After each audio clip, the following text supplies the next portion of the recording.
Time now for First Alert Weather with meteorologist Rob Nucatola.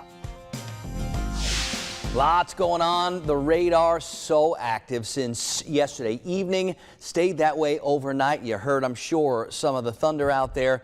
And we've got some flooding concerns because of all the rain that we've been picking up. Now, most of the heavier rains are starting to scooch a little bit more east, so our eastern areas are still going to be in for it for a while, but our western spots starting to finally get a break from all this rain. Now, from Quitman to Valdosta and into parts of Eccles County, we've got some pretty moderate to heavy rains. Head a little further south, get over to Jasper and parts of Hamilton County. Yeah, we've got quite a bit of moderate rain here too. And I see from Quitman down through Asheville, Highway 221 is a real wet spot right now, and that's going to continue to be wet as these rains move from south and west to north and east.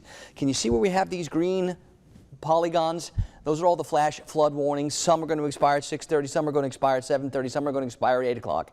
Hopefully, with the rains winding down, that water will be able to calm down and we'll be able to get rid of some of these warnings. But if you are going to be out there driving this morning, always remember, if it looks like there's too much water on the roads for your car to go through, there probably is. It only takes a little bit to get your tires going the wrong way. That's some dangerous stuff. So always a better idea not to try to drive through an area that looks like maybe it's a little sketch.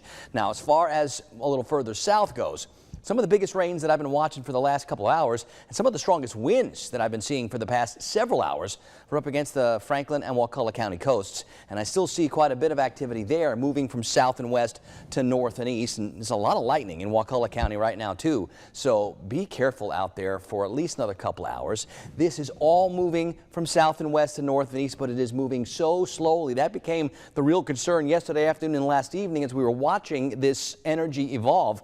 It was slowing down so much, and that's why such huge rainfall totals. Take a look here at the computer, the radar estimates of what kind of rains we're seeing. When you start getting into those reds and oranges and yellows, you're talking some serious rainfall amounts. I mean, up near Camilla, more than 8 inches worth of rain. Around Monticello, almost 10 inches of rain. Get a little south and east of Quitman, and it's over 10 inches worth of rain. Eastern parts of Leon County, the radar estimating almost a foot of rain. And thank you, by the way, to everyone's already been posting and sending me tweets about what kind of rain you've been seeing, because lots of folks up over 8 inches worth of rain. So that's way too much all at once. We don't need that kind of rain all at one time, but that's what we got. So it's going to take a little while for things to recover from all this. And as the sun comes up and as the rains stop, we'll be able to watch those waters hopefully subside a bit. We're at 73 degrees right now in Tallahassee. We're at 70 degrees in Valdosta. It's 68 degrees in Thomasville.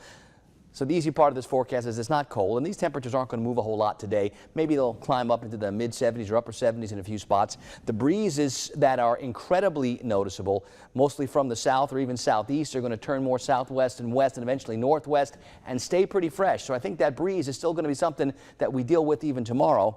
Dew point temperatures mid-60s to around 70. It's humid outside. And of course, the air being so ripe and full of moisture, that's why we're getting the crazy amounts of rain that we've been getting. Most of the numbers upper 60s, low 70s, so it is warm out there. It's going to stay pretty warm today. I see cooler air coming, but it likely isn't going to come till maybe late this afternoon and tonight. So tomorrow morning we'll wake up with temperatures back near 50, or maybe even some spots in the upper 40s. Going to feel real different tomorrow morning. That breeze, for the most part, from the south and up to 20 miles per hour. I've been watching some gusts down near the coast, 40 and 50 miles per hour for several hours. So it's got to feel and look like a tropical storm for the coastal spots in Franklin and Wakulla County. The main energy is way back here, so it's going to take a little while for this all to move east. The main rains, hopefully by 8, 9, 10 o'clock, are pretty much done with most of our area. But I still think there's going to be a little bit of cloud cover and maybe a few leftover sprinkles to get pivoted through the area even this afternoon. So the clearing may take a little while, so a little patience today.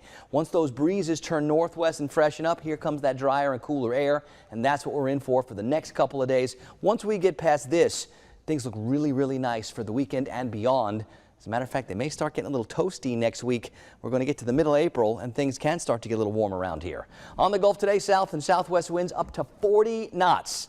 Not a boater day. 60s and 70s, still raining, those gusty winds. I'm leaving the rain chances super high, especially for the east. But from west to east, things are trying to clear even this morning. That'll continue this afternoon. I think this evening and tonight, we go from partly cloudy to mostly clear, and temperatures start to fall. A lot of us are going to wake up tomorrow morning mid-50s, low 50s, even upper 40s. And then get a load of that 7-day forecast. Looks amazing. Friday, Saturday, Sunday look like great days. Now breezy still tomorrow with northwest winds. That drying wind I was talking about earlier, that should help to move some of this water away. Saturday and Sunday look like absolute keepers. What a beautiful forecast for the whole weekend. And then as we get to Monday and Tuesday, yeah, those are mid-80s for daytime highs. Normal highs this time of year are supposed to be upper 70s.